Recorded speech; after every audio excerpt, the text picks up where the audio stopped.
JB College Boys NCCৰ যোগেদি ৰাতিপুৱা physical training আৰম্ভ হৈছে। गिनती के साथ फिजिकल ट्रेनिंग और यात आमी नतुनকৈ एनसीसी एनरोल हबलगिया कैडेट सकलक पाइছো तेलके सांघातिक जोशत आरम्भ কৰিছে किबा ता কৰিবলৈ মন আগবাঢ়ি যাবলৈ মন ৰাতিপুৱাৰ পৰা তেলকে ফিজিক্যাল ট্ৰেইনিংৰ কাৰণে আৰু ড্ৰিল প্ৰেক্টিছৰ কাৰণে আহিছে।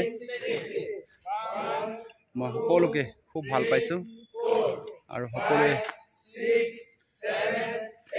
সিলেকশনত যাতে ভাল কৰে তাৰে মই কামনা কৰিছো।